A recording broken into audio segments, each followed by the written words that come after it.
Good evening, everyone, and welcome to another episode of Adoption Happy Hour brought to you by NAAP. We are the National Association of Adoptees and Parents, where it is our mission to unify the adoption community and elevate our diverse voices by promoting dialogue, understanding, and healing through education, awareness, and connections. I'm Marcie Keithley, your host for the evening, along with Beth Stewart. Jennifer is out in this heat camping with her family. Crazy. And Beth will only be joining us for a short period of time. She does have a family matter that's pretty urgent this evening. So we're going to keep you in our prayers, Beth. But thank you for joining us this evening. So we're going to have a couple of announcements here first before we introduce our guest this evening. We want to remind everyone this is a public meeting with no guarantee that information or identity is confidential. Portions of this event are recorded and may be shared on our private happy hour group, on Facebook, and on our YouTube channel. So if you don't follow us on Facebook on our private happy hour Facebook group, please do so. That's where Dr. Liz's replay will be. Please remain on mute, raise your hand on screen or the virtual hand to be recognized. You may post your questions and comments in chat. If you are experiencing a serious mental health event or suicidal thought, please contact a licensed professional or the National Suicide Prevention Lifeline by dialing 988. Beth. Okay, we are going to talk programming for a moment. This is a snapshot of the programming that NAAP offers. Happy Hour comes to you each month on the first and third Friday night. And we also have Dr. Joyce hosting a Putting Yourself Together After Reunion support group. That met just this past Tuesday, and they will meet again on July 16th. We also have First Families, led by Amy Seek, Birth Parents Journeying Together. Their next meeting will be, I believe, the 11th, July 11th. And you'll want to be watching email for these invitations to these different programs. And then each month we close out on the fourth Thursday with Danielle Gaudette's Self-Love Essentials for the Adoption Constellation. And that this month is the 27th, June 7th, 27th, still coming up. So you can see NAAP has things going on almost every week of each month where you can connect and be a part of the community. One more thing I want to talk about for just a moment. If you follow us on Facebook, which we hope you do, then you know that we've been promoting this survey, Preliminary Exploration into Adoption and Reunions. We came across this survey, we took it ourselves, we connected with the person, her name's Lynn, who was doing it. She is a professor at Winston-Salem State University, and she's also a birth mom. And we were very happy when she offered us an opportunity to promote it for her, to help her get more people, because aren't we always looking for ways to let our voices be heard? And this was a fabulous way. She also came to the summit and connected with many, many people there. She would like to be able to draw, pull the results on June 30th. She may leave it open a little bit longer, but I will tell you, she has been very happy with the participation. She has gotten many, many more participants than she had dared to dream in the beginning. And we know that things like this get more attention from where it matters if there are bigger numbers. You know, a survey of 50 doesn't matter very much. I can tell you exponentially bigger than that by now. And so we're asking you, if by chance you haven't taken it yet, if you would, please take the survey. And if you feel comfortable sharing it in your circles, we would ask that you do that. I will be dropping in the chat a direct link to the survey. There's also a Facebook page, and she's good about updating and giving kind of sneak peeks of the data that she is getting. So it's interesting to follow on the Facebook page as well. So I will drop that information in the chat. And like I said, we are thrilled for the opportunity to let our voices be heard. And that is it for me, Marcie and Liz. Thank you. Thank you so much, Beth. We appreciate that. Okay, well, let's get into this evening's guest and meet Dr. Liz. We want to welcome you back to Adoption Happy Hour, Dr. Liz. It's so good to see you. Good to see you too, and everyone, thank you for being here. So what I'd like to start out with is just share with our attendees tonight just a little bit about you, okay? Dr. Liz DeBetta is an adoptee and independent scholar, artist, activist, committed to changing systems and helping people navigate trauma through creative processes. She believes that stories are powerful change agents, and when we write them and share them, we connect and heal. She has presented nationally and internationally on topics ranging from adoption and reproductive justice, using writing to heal trauma, gender-based violence, and resisting colonial paradigms in higher ed. She is a former facilitator of Adoptees Connect in Salt Lake City, a Red Adoption Research Institute scholar, and spent 6 years teaching writing at Utah Valley University. She has published articles on adoptee narratives and has an award-winning one-woman show called Unmothered. Her book, Adult Adoptees and Writing to Heal, Migrating Toward Wholeness, is available from Brill Publishers. Thank you so much for joining us tonight, Dr. Liz. And I'm one of the lucky ones that got to see your one-woman play twice. It was great. So we're so glad to welcome you back for your second time here at Happy Hour. I'm so glad to be here again. Thank you for having me, and thank you for the invite and for the continued support of me and my work and my story. I so appreciate and love you. You know that. Yes. And we know that our stories they're just never up. They're never over. They change. They have little tentacles and they grow. And so we know a lot has changed since you've joined us the last time. And that was one of the reasons why we wanted to have you back, was kind of give our attendees a little update just where you are today and what's going on with you and how we can help others. So I'll turn it over to you. Yeah, so I think the last time I was here was probably September. Is that right? And yeah, a lot has happened since then. I have had the opportunity to continue to perform Unmothered. Just most recently in May, I was at the Adoptive and Foster Family Coalition of New York conference, and that was a super amazing weekend. And a really great opportunity for me to get my show in front of adoptive parents, which is new. Mostly I've had adoptees in the audience, and I love having adoptees in the audience because the show is my story, but so many people see themselves in it and tell me afterwards that they finally have words for the things that they have felt their whole lives but couldn't name. But to have adoptive parents be able to sit in that audience and witness that show is really, really powerful and helps them to understand their kids in a way that they didn't before they saw it. And so it's reaching another level of impact. So I feel really honored for that experience. But yeah, and also in the subsequent months since the last time we talked, I've really been working on more of my Migrating Toward Wholeness work, which came out of the pilot program that I ran back in 2021 with the Red Adoption research program, which is at UMass, and that's a wonderful program. If folks aren't aware of it, they do amazing research on adoption and have lots of ongoing programming and support and resources. You can check out their website, and I'll grab a link for you later and put it in the chat when we get to the Q&A part, so that I don't disrupt my train of thought.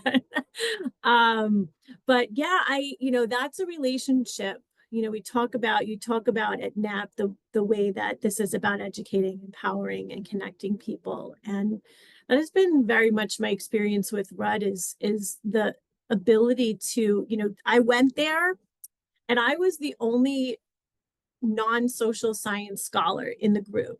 And people were like, what do you do? Like, what are you doing? What are you working on? That's a lot of words on your poster, because we had this poster session that the summer that I was part of the scholar program. And I was like, oh, well, I work with words. I'm a storyteller, and I'm interested in how creativity helps adoptees define a better sense of self, and helps us heal, and helps us create a more fixed identity. And they were like, oh, okay.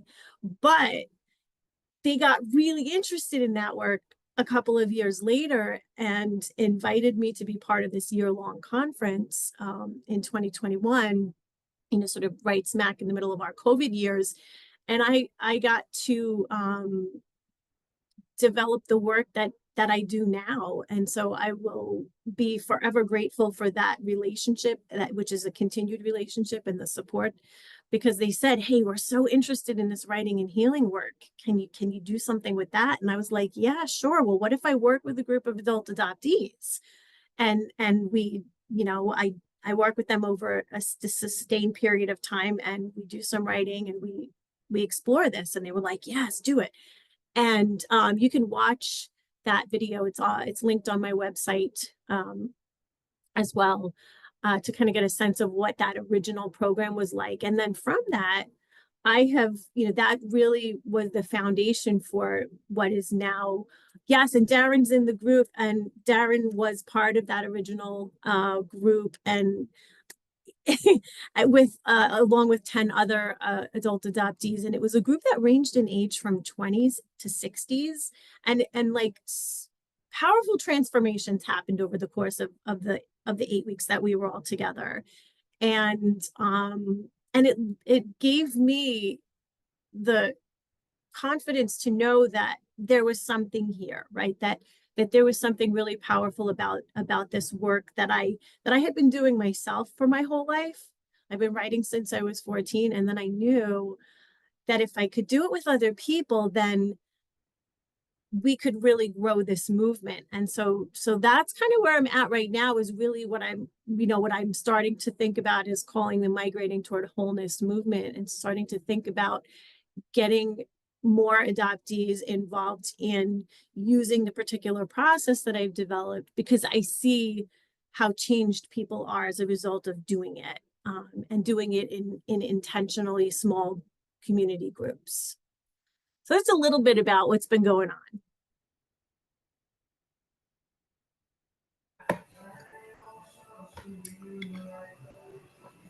Great. And do you have, don't you have something you want to share with us tonight too? I want to see share the graphic. Yeah. Yes. Yeah, sure. I will talk you all a little bit through this. Yeah, thank you for reminding me about that. All right, sweet. So,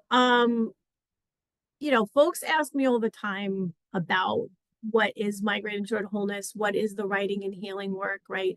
Because there's so many opportunities for us as adoptees that are available to come together and write. And I think it's fabulous. I think it's so great that there are so many options for us, in terms of writing groups. And there's so many people that are doing really, really wonderful work, like Adoptee Voices is one of them, and Anne Heffern's groups. And there are several others, and they all serve different purposes. And the difference in what I do is that it's a really trauma-informed approach. And while I have specifically been working with adult adoptees, I'm also about to launch a program for teen adoptees, and I'm really excited about that. And we can talk more about that a little bit later. But so let me take you through the sort of process flow here. At the center of it is obviously this concept of migrating toward wholeness, which is parallel to healing. And for some people, healing feels like a little bit of a fraught term, because, we talk a lot about healing in our community. We talk a lot about, like, can we heal? What is healing? How do we, who knows? For me, I see healing as a very individual process, and it looks very different for each of us. So what for me looks and feels like healing is very different for every other person in this room. And so by using the term migrating toward wholeness, that sometimes feels a little bit more comfortable for folks, right? That the idea that as adoptees, we can find a greater sense of wholeness. We can move toward that. And that's kind of the healing journey. At least that's been my experience.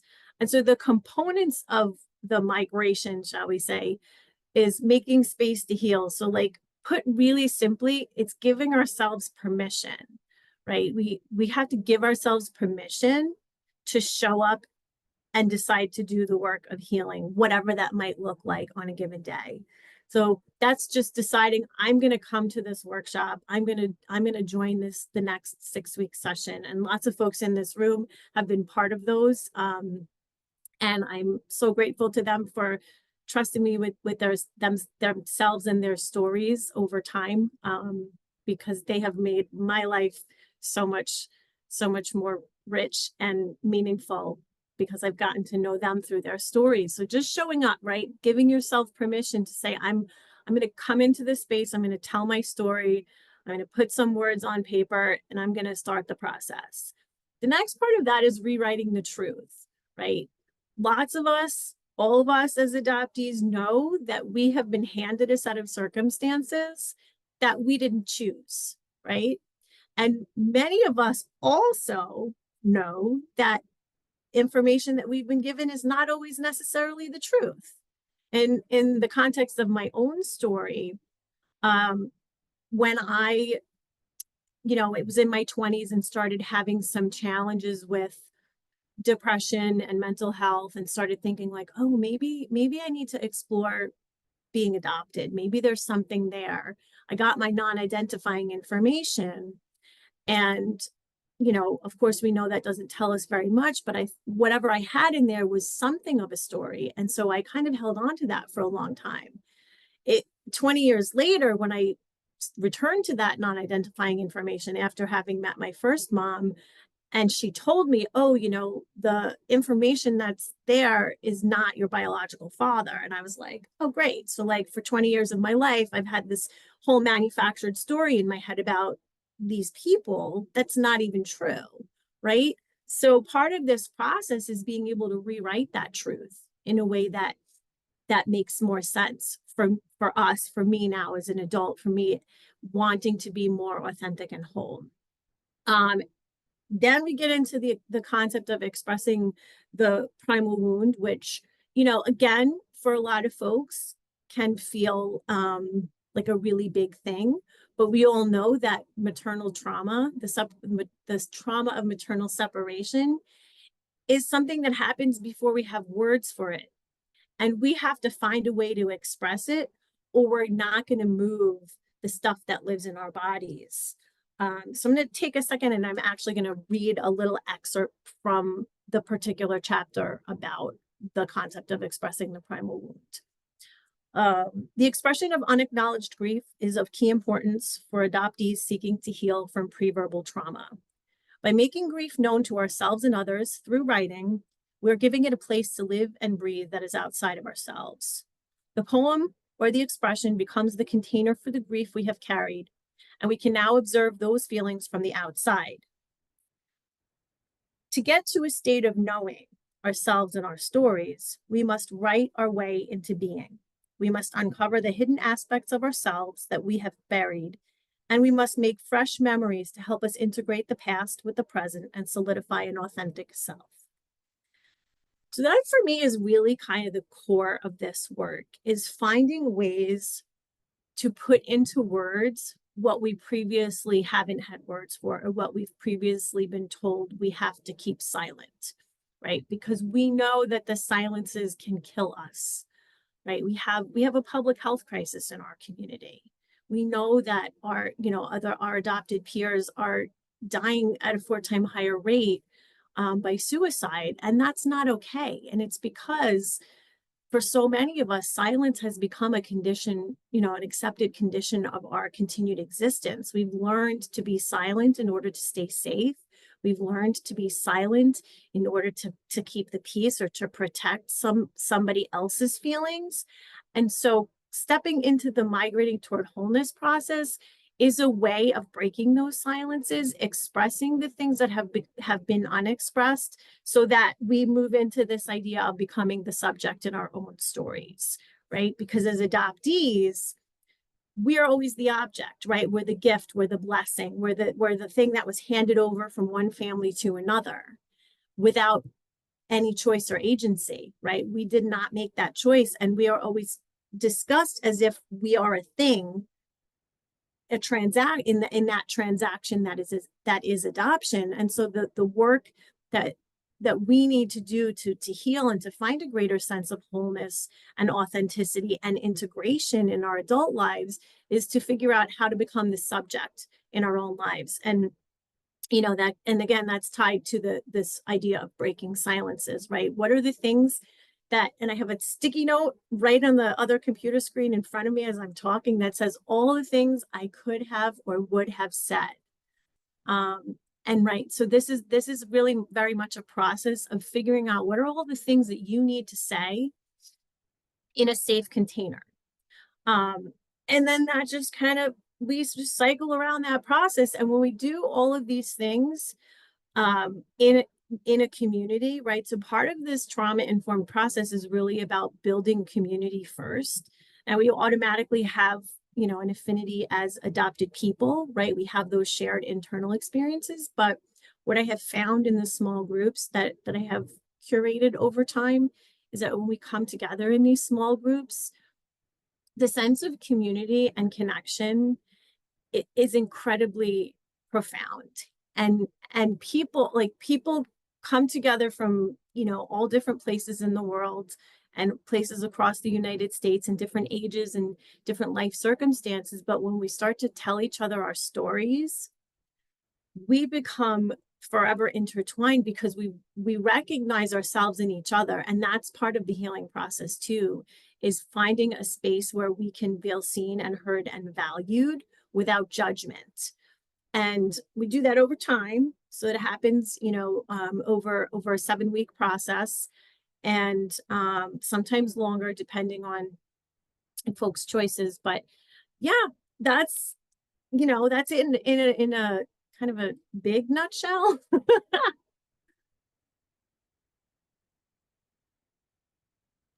This is really interesting, and I could see too, even this would pertain to, because I know we have a lot with us this evening, the assisted reproduction, NPE, MP, DCP, MPE, and NPE community as well. Yeah. I mean, it's trauma informed, it's trauma informed healing work. And it can help a lot of people. I, have targeted specifically to adoptees simply because that's my identity, right? And that's my lived experience. But I have certainly worked with this process with women who have experienced gender-based violence. You just, some things, just some of the terms just get switched out, right? But it's really looking at the ways that trauma and silences and cultural conditioning around what we are allowed to express or not express is working to push back against those things and say, no, like, your story matters. And the things that, and also the other part of this really is about migrating embodied trauma, right? We know that trauma lives in the body. And it is both my belief and my experience that if we don't do something with it, that it could kill us, right? That's when we get sick. That's when we turn to, to maybe some less healthy coping mechanisms. And so I want people to understand that, like, this is not coming out of anything that I haven't done myself. For me, this has been a lifelong building process. I started writing when I was 14. I wrote my book and, did my dissertation because I went back to the 14-year-old and 15-year-old and 16-year-old me poems. And I was like, oh man, that little Liz needed so much more than anybody knew, right? And so now I am so committed to being the person that I needed when I was 14, because we need space to heal, right? And if I can hold that space, then I will do that for as long as I have breath in my body.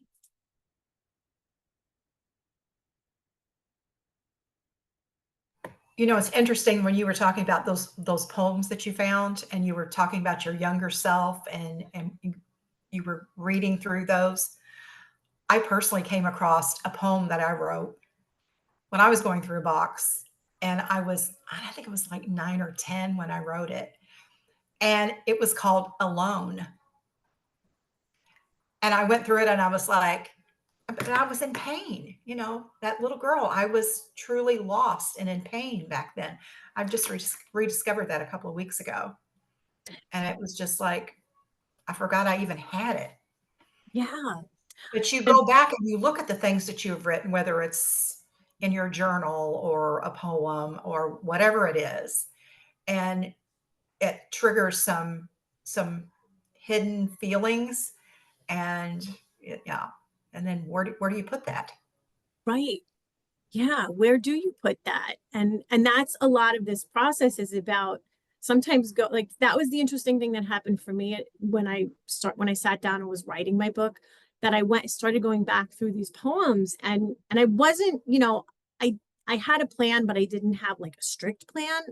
And so it was really fascinating as I started looking at these poems and then really started analyzing them in a way that I hadn't ever done before, and looking at like, oh yeah, like there was so much grief and so much confusion, and so like there was just so much trauma that surfaced in the images and the words, and I could feel like the pain of this young, my younger self, and I remember very vividly like those feelings, and like how many years of that I went through.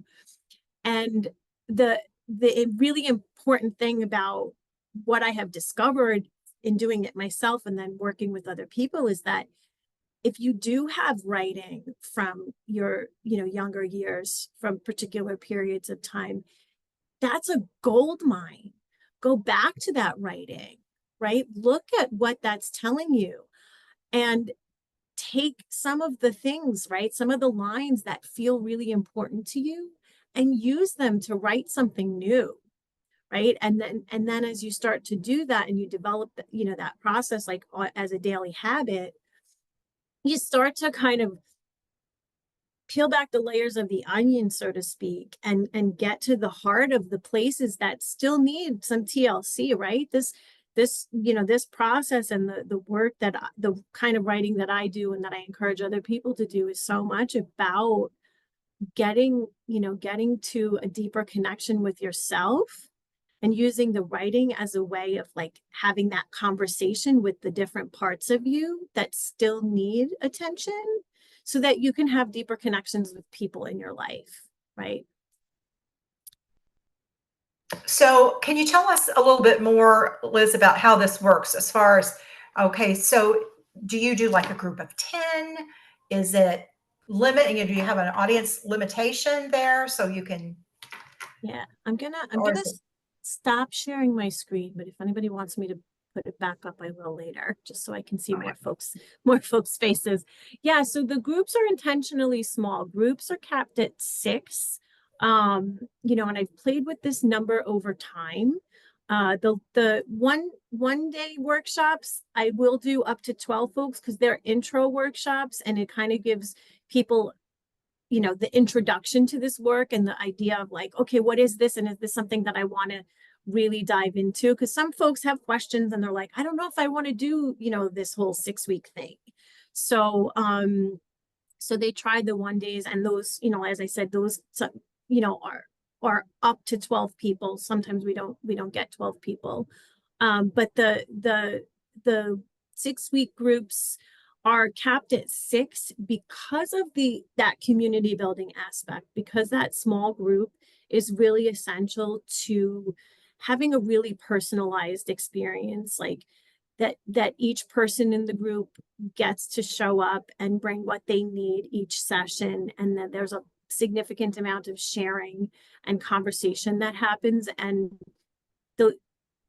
it's I just prefer working with the smaller group because it allows me to get really intentional and personal with each person.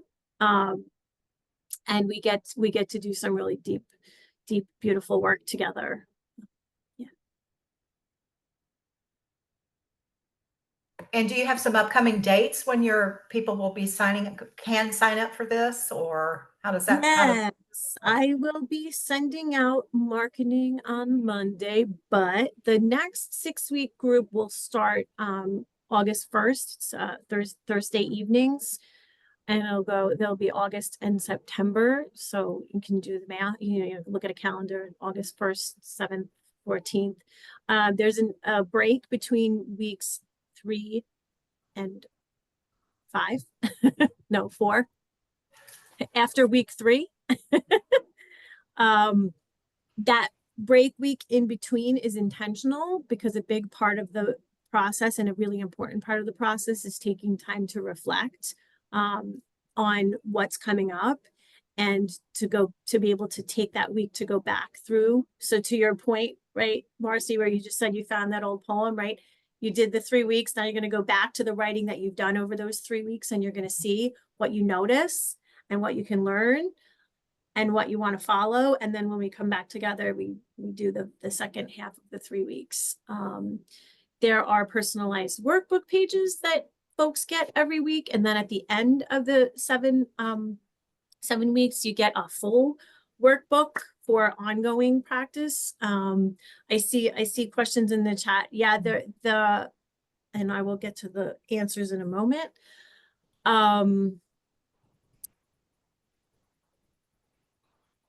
And so that's the next 6 week.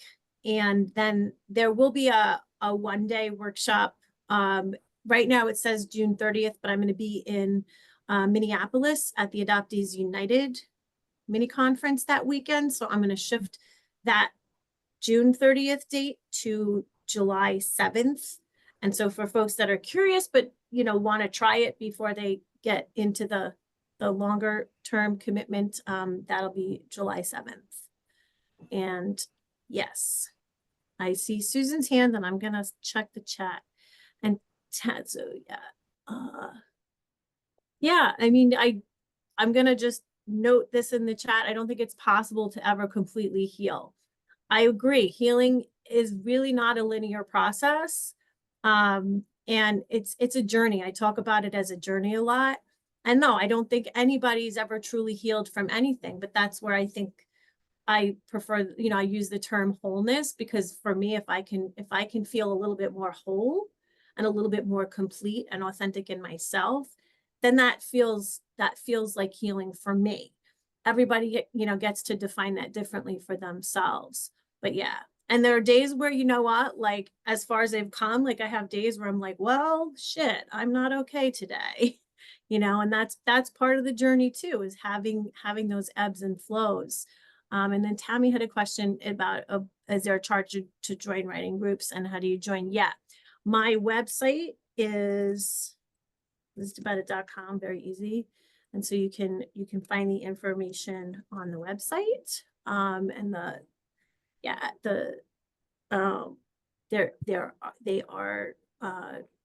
is a charge for the workshops.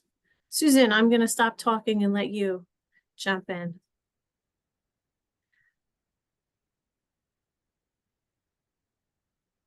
Sorry, it takes forever to unmute. First of all, I just want to say you're onto something, because when I first met a friend of mine in these shows, he talked about, in the womb, did we pick up things? And I thought that was a great topic, so I brought it up at a meeting. Didn't go very well. But I have some things about me. Like, I do the Salvation Army women's meeting where I was given up for adoption. So now here it is, all these years later, for free, I get women's AA speakers. And I love it there, as if I was always there. And that's where my mom was. The other thing is, I have a lot of fears. I think she did. The other thing is, I have never wanted children. I know it's like sacrilegious to say it. And I think I think she didn't want children. And lastly, I wrote a poem when I was in fifth grade. It published, and all I remember was, love is a feeling, love is a word to be felt and not heard. But I got published. And I guess one more thing is, I find it fascinating that I just text Phil, like, pre-verbal, that is the truth. Because when I came into recovery, and I'll stop here, I just want you to know you're right on, is that that where other people were broken, they were children. Where I was broken, all I ever wanted anybody to do, boyfriends anyway, was just to hold me, touch my face, and I wanted to listen to their heartbeat. That's it. I wasn't into the talking. And when I wanted to meet my birth mom, who I never did, all I wanted to do was hug her. I didn't want to talk to her because the wound was pre-verbal. So you're on it. I just want to say you're right on. You're on the money. Thank you. And thank you for sharing that part of your story, Susan. I appreciate it. Yeah, so Susan in the chat.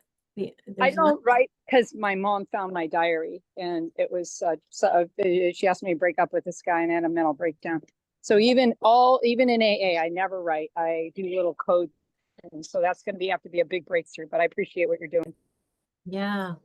Well, that's, you know what, that's not uncommon. I've worked in some groups with some folks who have had similar experiences, like with their moms, like burning their diaries and stuff, and have these, like, you know, literally PTSD from this past experiences with, like, never wanting to write anything down. And the thing about what I have created with Migrating Toward Wholeness, it's about what we write, not how we write. And it's the kind of writing that helps us tap into deeper emotions and feelings. And I want to touch on what Susan said in the chat about loving to write poetry when she was a teenager, and she's still a writer but rarely uses poetry anymore.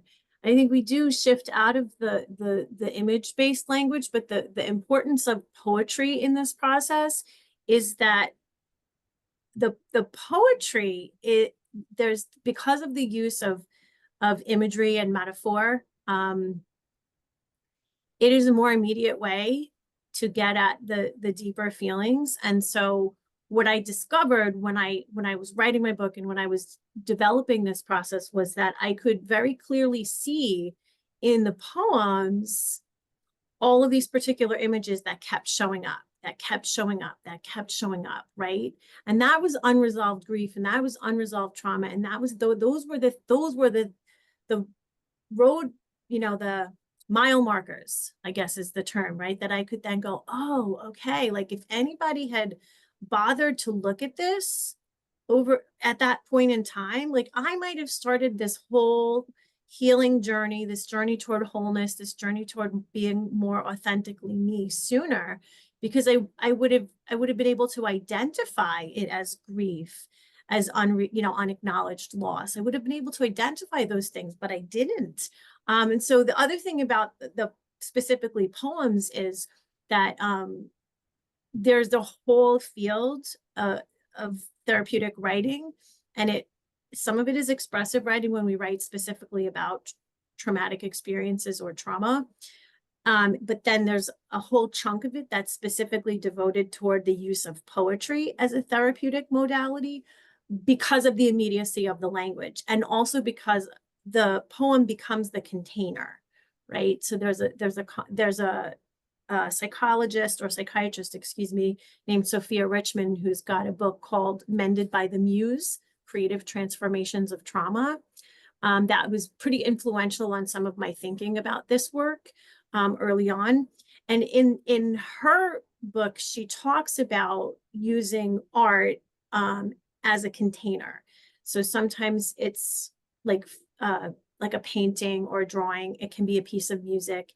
It can be a choreographed dance. It can be a poem.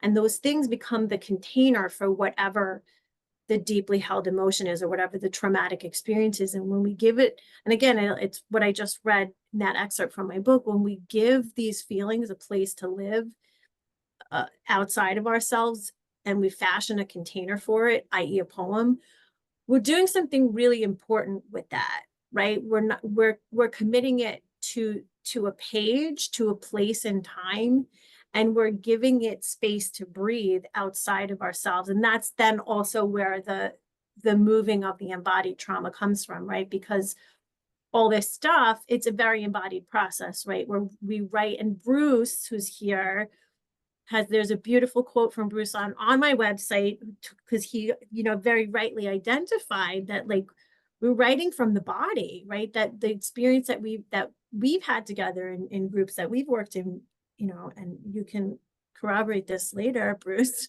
with the folks, but that, you know, that we're paying attention to what's happening in our bodies as we write, right? We're learning that we are not, you know, that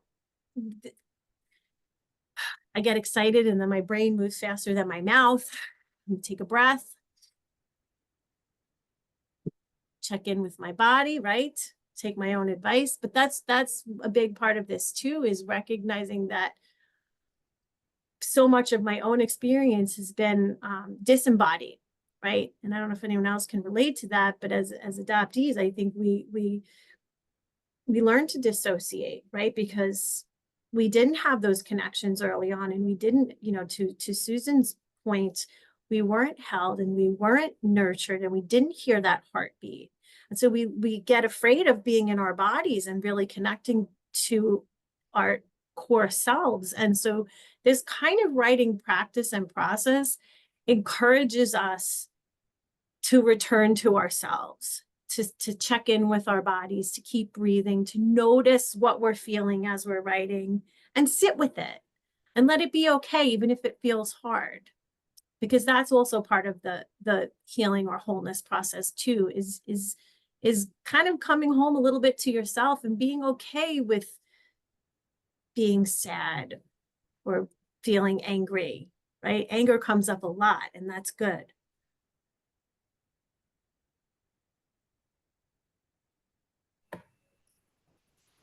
Yes. Okay. Do we want to, I do want to ask you a little bit about about Unmothered as well. Did we want to Yes. go ahead and talk about that now? We sure can. Yeah. So, and I'm in the chat. Do you have some plans for